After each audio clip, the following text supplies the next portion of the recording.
Let me tell you something I've learned through some of the hardest experiences in life. Respect is earned, not demanded, and it's often earned in silence. There are people out there, maybe even people close to you, who don't want to see you rise. They'll dismiss you, doubt you, and sometimes outright try to bring you down. It's not always loud or obvious. Sometimes it's the subtle digs, the lack of acknowledgement, the way they look right through you as if you're invisible. It stings, doesn't it? I know it does because I've felt it too. But here's the thing, they don't define you. Their opinions, their judgments, their actions, they're just noise. And while they're busy making all that noise, you have an opportunity. You have the power to move in silence, to grow in ways they never see coming, and to let your strength be your answer. You don't have to yell to prove a point. You don't have to fight for their validation. You can become so steady, so unshakable, that their opinions crumble in the face of your calm, quiet power. I used to think I had to argue my worth, to defend myself at every turn. I thought that if I just explained myself, people would finally get it. But you know what? That's not how it works. People who don't respect you aren't looking to understand you. They're looking for control. The harder you try to convince them, the more power you hand over. And let me tell you, that realization hit me like a lightning bolt. I was done giving away my energy to people who didn't deserve it. What I've learned, and what I want to share with you, is that silence is your greatest weapon. It's not about being passive or letting people walk over you. No, silence is active. It's a choice. It's about mastering your emotions, focusing on your growth, and letting your actions speak louder than any words ever could. When you stop reacting, when you stop explaining, and when you stop seeking their approval, you become untouchable. There's a certain kind of power that comes from restraint. It's not weakness, it's strength. It takes courage to hold back when you want to lash out. It takes discipline to stay calm when you're provoked. But in that calm, you find clarity. You realize that their opinions don't matter. Their attempts to drag you down only show their own insecurities. And while they're busy trying to rattle you, you're building something real, yourself. So if you've ever felt small in the presence of someone who doubts you, if you've ever been underestimated, or if you've ever wanted to prove someone wrong, this is for you.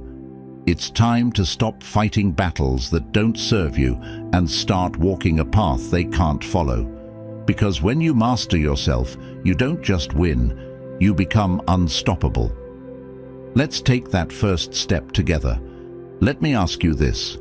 How many times have you looked back on a moment where someone tried to rattle you and thought, I could have handled that better?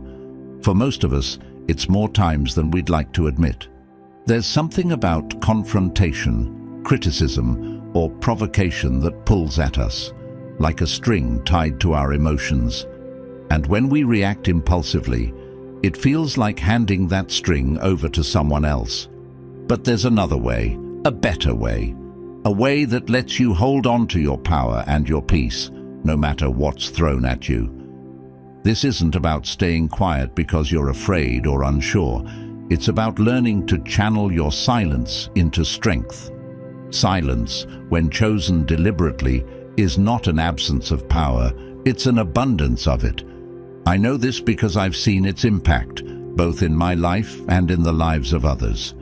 Let me show you how. There was a time when I thought silence meant surrender. I thought staying quiet in the face of disrespect or confrontation was the same as admitting defeat.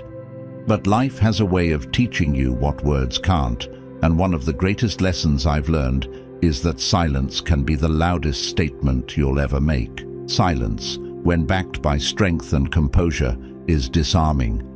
It's a mirror that forces people to face their own behavior without your reaction to distort it. Think about it. When someone comes at you with criticism or aggression, they expect you to meet them at their level. That's their fuel, the reaction. But when you choose not to react, it creates a void they can't fill. It's unsettling for them because they lose control of the narrative. They're left standing there, holding the weight of their own actions. And let me tell you, the weight of one's own negativity is heavier than any response you could give. I've been on both sides of this. I've been the person who reacted out of frustration, and I've been the one who chose silence. The difference is night and day. When I reacted, it felt like stepping into quicksand. The more I fought, the deeper I sank. But when I stayed silent, when I chose to remain calm, it was like standing on solid ground. I could see the situation clearly, assess it without emotional distortion, and respond in a way that aligned with my values. The beauty of silent strength is that it doesn't mean inaction. It's not about letting things slide or pretending you don't care. It's about choosing your battles and responding in ways that protect your energy. For example, there was a colleague I worked with who seemed to take every opportunity to undermine me. At first, I thought I had to confront them every time, to defend myself and set the record straight. But each confrontation left me drained, and nothing changed. One day I decided to try something different. The next time they made a snide remark, I didn't respond. I stayed focused on my work and let their words hang in the air, unanswered. The silence was deafening, not for me, but for them. It forced them to sit with their own behavior, and over time, those remarks became less frequent. They didn't stop entirely, but they lost their sting because I no longer gave them power. When you practice silent strength, you also learn to channel the energy you would have spent reacting into something more productive, your growth. Criticism, for example, is one of the most common triggers for reaction. It's natural to want to defend yourself or explain your perspective, but that often leads to a cycle of argument and frustration. Instead, I've found it helpful to treat criticism like feedback on a report card. Not every comment deserves equal weight. Some are constructive and worth considering, others are just noise. What's helped me is asking myself a simple question: what can I learn from this? If there's something valuable in the criticism, I take it and use it to improve. If there isn't, I let it go. But either way, I don't respond immediately. I give myself the space to process it calmly, and that space makes all the difference. It allows me to respond with clarity if a response is even necessary, instead of reacting out of emotion. Silence also creates an aura of calm that others can't help but notice.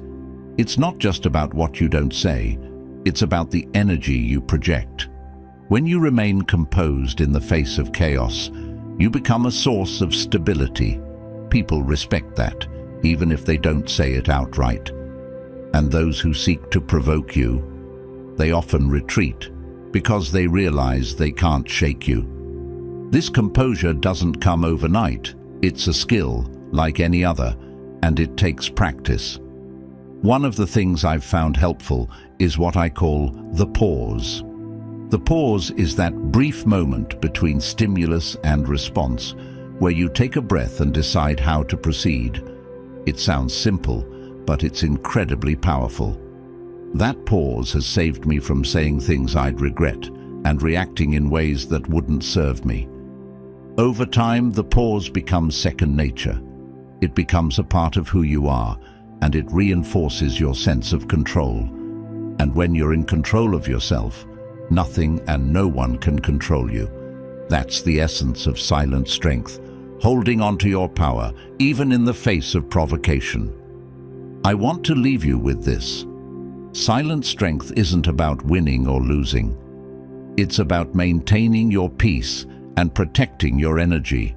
It's about showing yourself and the world that your worth isn't tied to anyone else's opinion or actions. And when you master this, you don't just survive challenging situations, you thrive in them. This kind of strength isn't flashy. It doesn't need to be. It's quiet, steady, and undeniable. And when you embrace it, you'll find that the people who once sought to provoke you now tread carefully in your presence.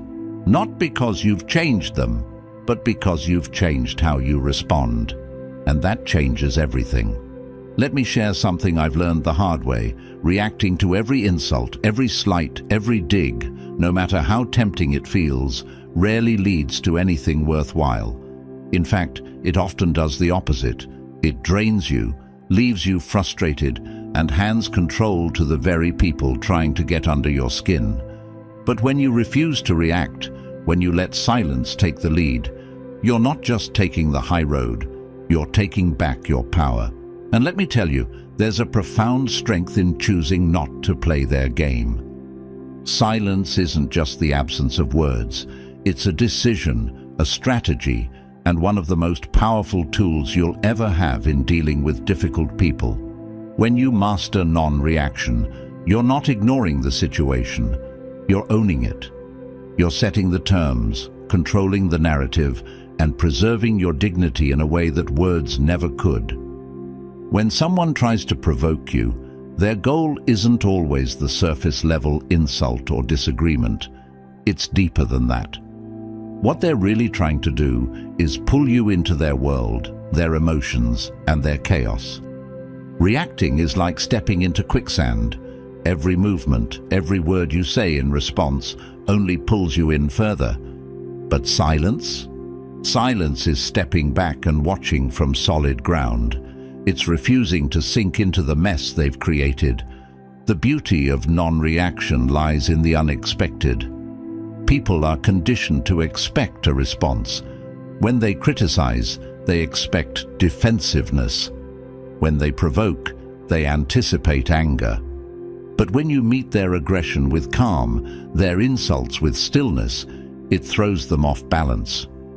It's disorienting for them because they don't know how to navigate silence. They're left with their own words, echoing unanswered.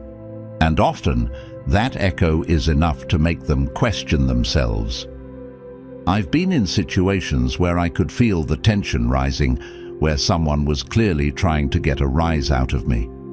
My first instinct, like anyone's, was to defend myself, to prove a point, to win the argument. But I've learned over time that the real victory isn't in proving anything. It's in not letting them dictate my actions or emotions.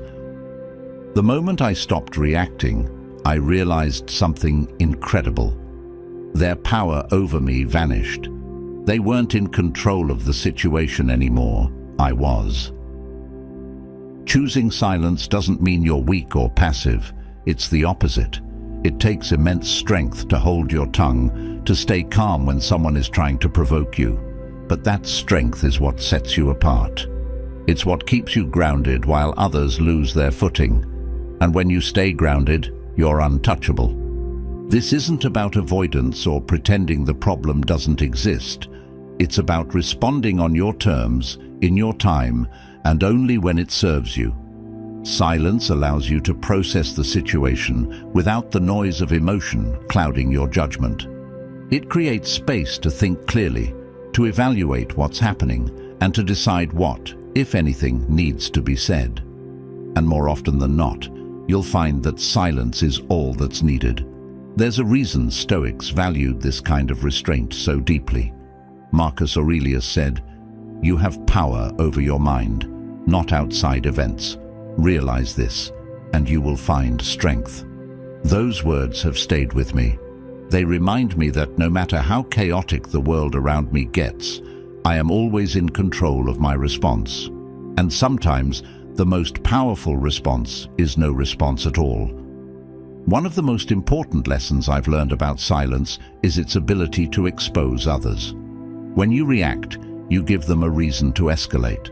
But when you stay quiet, their actions are laid bare. They're left standing alone, their intentions on full display, with no distraction to deflect attention. Silence becomes a mirror, reflecting their behavior back at them. And more often than not, people don't like what they see. I once had someone in my life who thrived on pushing buttons, stirring up conflict, and dragging others into their drama. At first, I fell into the trap. I argued, defended myself, and tried to make them see reason. But nothing changed. It wasn't until I stopped engaging, stopped giving them the reaction they craved, that things shifted. Their words lost their edge because they no longer had an audience. And eventually, they moved on, looking for someone else to pull into their web. My silence didn't just protect my peace, it freed me from their influence entirely. Silence is also a tool for self-preservation. Reacting to negativity, especially when it's constant, takes a toll on your mental and emotional well-being. It keeps you tethered to the source of the conflict, replaying it in your mind long after the moment has passed. But when you choose not to react, you break that cycle. You reclaim your time, your energy, and your focus for things that actually matter. There's a sense of freedom that comes with mastering non-reaction. You're no longer at the mercy of others' words or actions. You're in control, steering your own ship through calm and storm alike. And that control is invaluable. It allows you to stay true to yourself, even in the face of criticism or hostility. When you practice this consistently, people begin to notice. They start to see you as someone who isn't easily rattled, someone who holds their ground without needing to fight for it. It commands a quiet respect, even from those who might not admit it. And for those who try to challenge you, your silence becomes a barrier they can't cross. Let me tell you, this isn't always easy. It takes practice, patience, and a lot of self-awareness. There will be moments when the urge to react feels overwhelming, but in those moments, remind yourself of this. Your silence is not a sign of weakness. It's a declaration of strength. It's saying, I choose my battles, and this isn't one of them. Over time, this practice becomes second nature. You'll find yourself pausing before responding, choosing your words carefully, or deciding not to respond at all. And in that pause, you'll discover a sense of peace that no reaction could ever bring. The power of non-reaction is transformative. It shifts the dynamic of every interaction, putting you in control without ever having to raise your voice or make a scene. It allows you to move through life with grace, resilience, and an unshakable sense of self. And when you master this, you'll realize that the silence you once feared is now your greatest ally. When you stop reacting to every slight, every criticism, or every attempt to undermine you, something powerful happens. You start to hear your own voice. That's when you realize that the strength you've been searching for, the validation you thought you needed from others, was within you all along. But recognizing that strength is just the beginning. Building it into something unshakable, something that stands tall, no matter what storms come your way, is where the real work begins.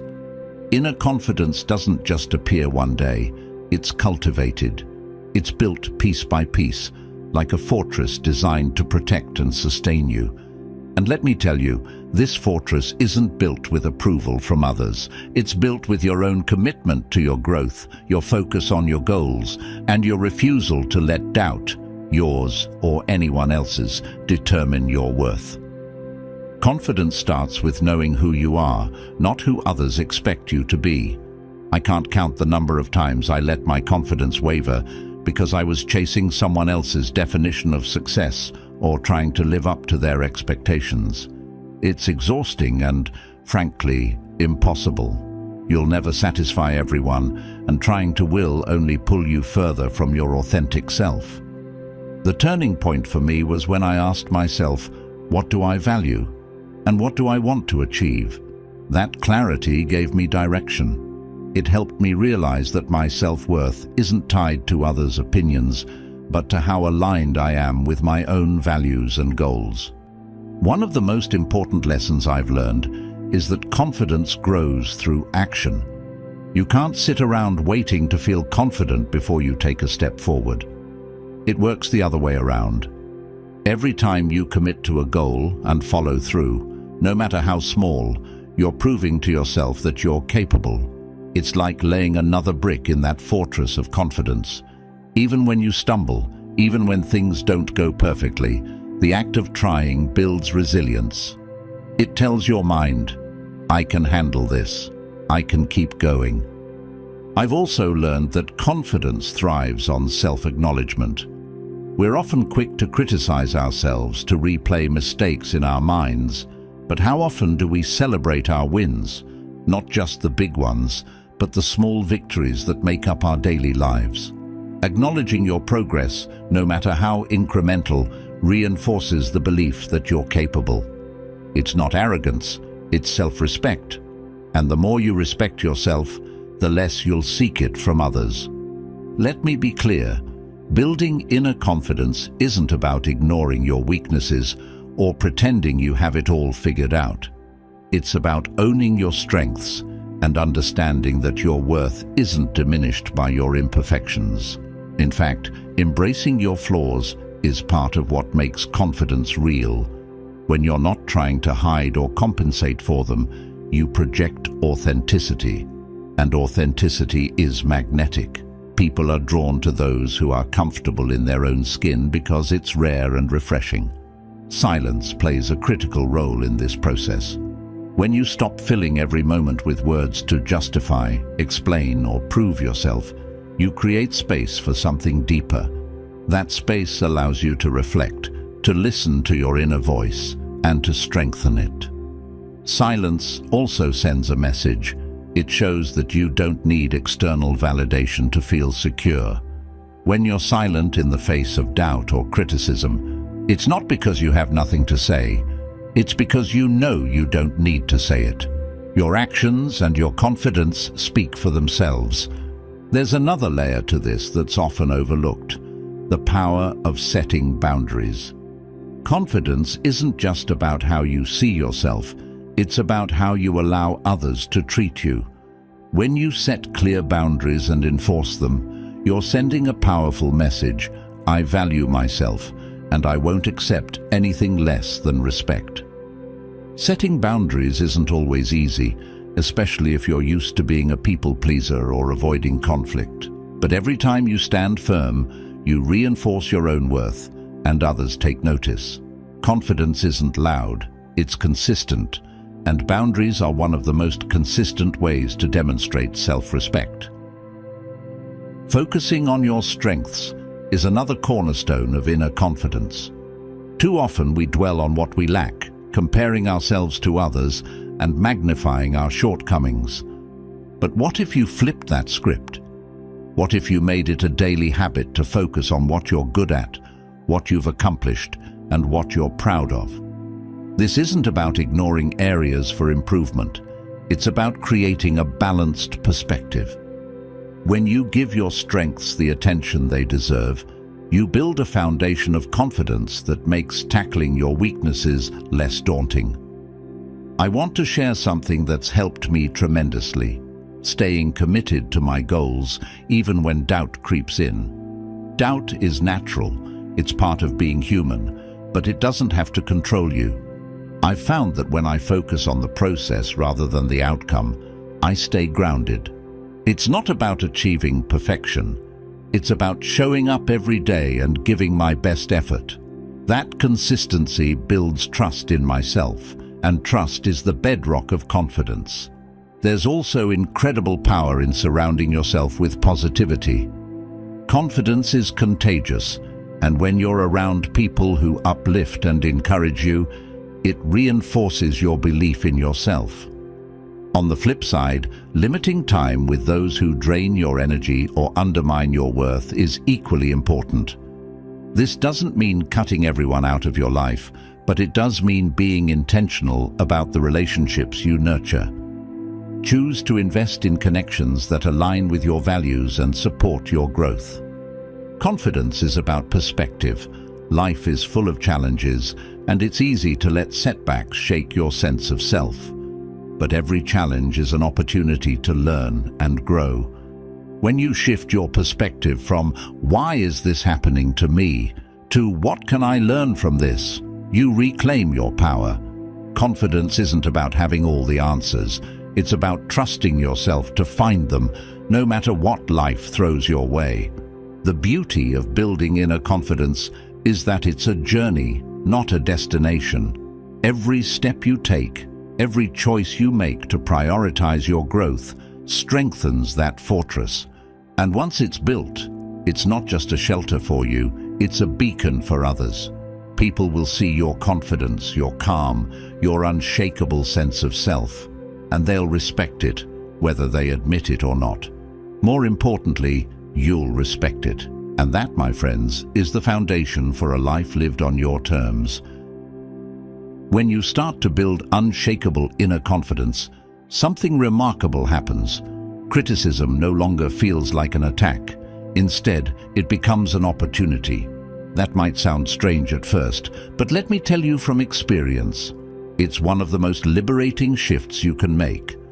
Criticism, whether it's constructive or cruel, has the potential to help you grow if you know how to approach it. It doesn't have to tear you down. In fact, it can do the opposite. It can make you stronger, sharper, and more focused than ever.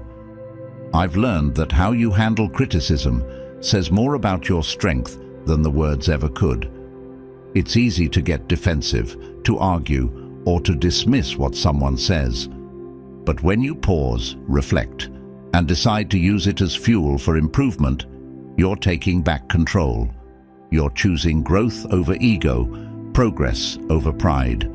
And that's where transformation begins. The first step is to filter the criticism you receive.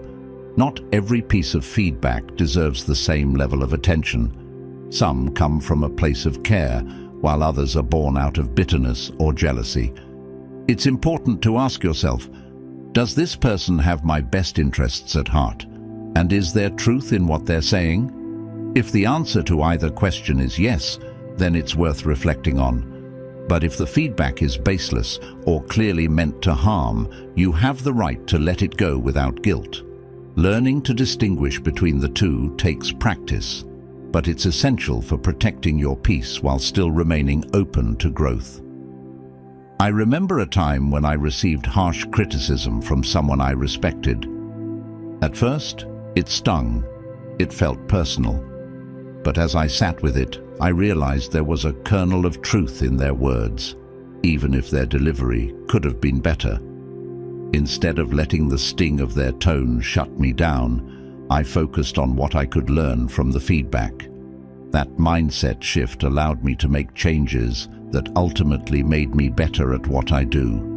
Looking back, I'm grateful for that moment because it taught me that even the hardest feedback can hold value if you're willing to look for it. Another important lesson I've learned is the power of detachment. Criticism often feels like an attack because we tie our worth to what others think of us. But your worth isn't up for debate. It doesn't fluctuate based on someone's opinion. When you detach your self-esteem from external validation, criticism loses its sting. You can see it for what it is, information, and decide what to do with it. That detachment is freeing because it puts you in the driver's seat. You're no longer at the mercy of others' words. You're in control of how they affect you. Stoic philosophy has been a huge help for me in this area. Marcus Aurelius said, "If it is not right, do not do it. If it is not true, do not say it." I've taken this to heart when dealing with criticism. If someone's feedback aligns with truth and helps me improve, I welcome it. But if it's untrue or unkind, I don't let it stick. It's like carrying a backpack. Why carry extra weight if you don't have to? Letting go of what isn't useful makes room for what is. Turning criticism into fuel also requires humility.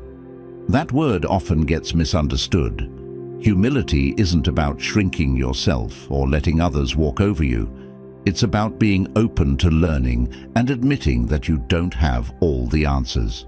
When you approach criticism with humility, you're not defensive, you're curious. You're willing to ask, what can I take from this? And how can this make me better? That curiosity transforms criticism from something to fear into something to embrace. One strategy I've used is keeping a journal specifically for feedback. Whenever I receive criticism, I write it down, along with my initial reaction. Then I revisit it after a day or two when the emotional sting has faded. This process helps me see the feedback more objectively. I can analyze whether it's valid, how it aligns with my goals, and what steps I can take to address it. This practice has been invaluable in turning difficult moments into growth opportunities. Criticism can also teach you resilience. Every time you face it head-on without letting it break you, you're strengthening your mental and emotional muscles. It's like a workout for your character. Over time, you build a thicker skin, not in a way that makes you hard or closed off, but in a way that makes you adaptable and strong. You learn that you can face difficult conversations, process tough feedback, and come out on the other side better than before. Another perspective I've gained is that criticism often says more about the person giving it than it does about you. Sometimes people project their own insecurities or frustrations onto others. Recognizing this doesn't mean dismissing their words outright, but it does help you take them with a grain of salt. You can choose to separate the valid feedback from the noise, focusing on what helps you grow and letting the rest go. One of the most empowering things I've realized is that responding to criticism with grace can shift the dynamic entirely. When you acknowledge valid feedback without defensiveness, it disarms the person giving it. They see that you're not there to argue but to improve, and that earns respect. Even in situations where the criticism isn't delivered kindly, responding with calmness and a willingness to grow shows strength. It turns what could be a confrontational moment into a constructive one. Remember that criticism is a sign of engagement. People don't criticize what they don't care about. If you're receiving feedback, it means you're doing something that matters enough for others to notice. That's not something to fear, it's something to embrace. It means you're taking risks, putting yourself out there, and pushing boundaries. And while that inevitably invites criticism, it also invites growth. Criticism, when viewed through the right lens, is one of the most valuable tools for self-improvement. It's not always easy to hear, and it's rarely comfortable, but it's often necessary. By filtering feedback, practicing detachment, embracing humility, and responding with grace, you can turn even the harshest words into stepping stones on your path to growth. Every time you choose growth over ego, you're not just improving yourself, you're building resilience, earning respect, and moving closer to your goals. That's the real power of criticism. It's not what's said to you, it's what you choose to do with it. When you learn to turn criticism into growth, you realize something profound. Words only carry so much weight. At the end of the day, it's not what you say in response to others that defines your value. It's what you do. Actions speak louder than anything you could ever express verbally. When you focus on quietly achieving your goals, the need to prove yourself fades, and your results speak for themselves. It's a different kind of power, subtle yet undeniable, and it's one of the most effective ways to command respect. I've found that when you let your actions take the lead, you don't just silence the doubts of others, you reinforce your own confidence. There's a clarity that comes from setting a goal, staying focused, and consistently working toward it without the noise of trying to explain yourself to everyone. You become your own proof, your own validation, and there's nothing more satisfying than that. Quiet triumphs don't require fanfare. They don't need to be announced or paraded around. Instead, they build momentum over time, like a train steadily gaining speed. I've experienced this firsthand. There were times when I wanted to shout my efforts from the rooftops to demand recognition for the work I was putting in, but I realized that seeking external validation only distracted me from the real task at hand, actually doing the work. And when I shifted my energy from talking about my goals to quietly achieving them, everything changed. What I've learned is that persistence is your most powerful ally. When you consistently show up and put in the effort, people notice, even if they don't say it right away. There's something undeniable about results. They cut through doubt, skepticism, and even jealousy. You don't have to argue your worth when your actions demonstrate it for you. It's not about proving anyone wrong, it's about proving yourself right. Focus is key in this process. It's easy to get sidetracked by trying to please others or responding to every distraction that comes your way. But when you're clear about what you want and you channel your energy into achieving it, you create a force that's hard to ignore. One of the most important lessons I've learned is that focus isn't just about what you pay attention to, it's also about what you choose to ignore. Not every opinion matters. Not every battle is worth fighting. Save your energy for what truly counts, your goals and your growth. Let me share something that's helped me stay grounded. I've learned to treat every achievement, no matter how small, as a step towards something bigger. Quiet triumphs are often built on the back of small, consistent wins. It's not about waiting for one big moment of success. It's about stringing together a series of efforts that eventually lead to something extraordinary. Each step forward reinforces your belief in yourself and creates a ripple effect that others can't help but notice. Another thing I've come to appreciate is the power of humility in quiet triumphs.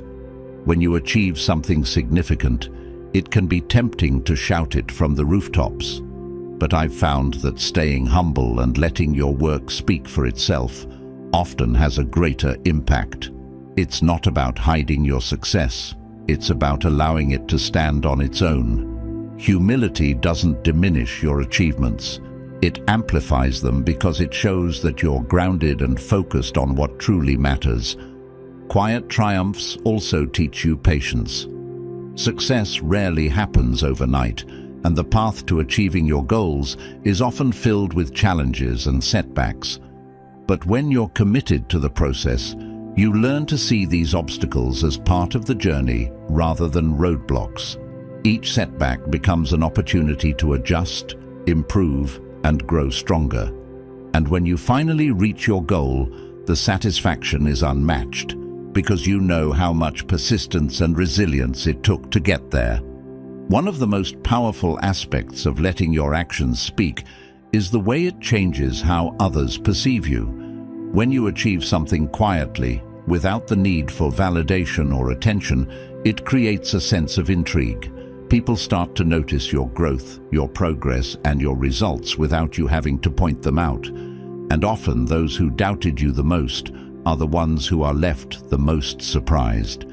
It's not about seeking their approval, it's about earning their respect through your work. I've also learned that quiet triumphs protect your energy. Talking too much about your goals can sometimes dilute your motivation. There's a certain power in keeping your plans close to your chest, in allowing your actions to unfold naturally without the pressure of external expectations. When you keep your focus on the work rather than the validation, you stay connected to your purpose, and that connection drives you forward. This approach also builds a deeper sense of self-trust. When you rely on your actions to define your worth, you're not dependent on others to validate your efforts. You learn to trust your instincts, your decisions, and your ability to follow through. And that trust becomes a foundation for everything else in your life. It's a quiet confidence that doesn't need to be announced because it's evident in everything you do. Letting your actions speak doesn't mean staying silent forever. It means choosing when and how to share your success in a way that aligns with your values. When the time comes to celebrate your achievements, you can do so with authenticity and pride because you know you've earned it. And that celebration feels even sweeter because it's rooted in genuine effort and perseverance. The beauty of quiet triumphs is that they create a ripple effect. Your dedication and focus inspire others, even if that's not your intention. People see the effort you've put in, the consistency you've maintained, and the results you've achieved, and it encourages them to strive for their own goals. Quiet triumphs don't just uplift you, they have the power to uplift those around you as well. What I've come to realize is that the most lasting successes are often the ones that come quietly, through consistent effort and unwavering focus. They're not about proving anything to anyone else, they're about proving to yourself what you're capable of. And when you approach your goals with that mindset, the results speak louder than any words ever could. Quiet triumphs are more than just achievements. They're a testament to your resilience, your focus, and your dedication. They remind you that you don't need to explain or justify your worth to anyone. Your actions, your persistence, and your results will do all the talking for you. And that, more than anything, is the kind of power that lasts. Let me leave you with this. The power of silence and action is unmatched. By mastering these 10 silent actions, you're not just responding to those who underestimate or despise you. You're building a life that's unshakable, undeniable, and unapologetically yours. You've learned how to hold your ground with silent strength, let your actions speak louder than words, and transform criticism into personal growth. These aren't just strategies, they're a way of living that puts you in control of your own story. I've been where you are, questioning if staying calm, focused, and dedicated is enough to overcome the noise of negativity. But let me tell you, it is. When you stop reacting and start growing, your presence alone becomes your message. Those who doubted you, those who tried to rattle you, will be left speechless, not because of anything you said, but because of who you've become. If this resonated with you, I want to hear about it. Drop a comment below and let me know which of these actions you're going to focus on in your own life. Your insights and experiences matter. They might even inspire someone else who's reading. And if you're ready to keep building this kind of quiet strength and resilience, don't forget to hit that subscribe button. I've got more coming your way. Lessons, insights, and strategies to help you live life on your terms. Let's keep growing together.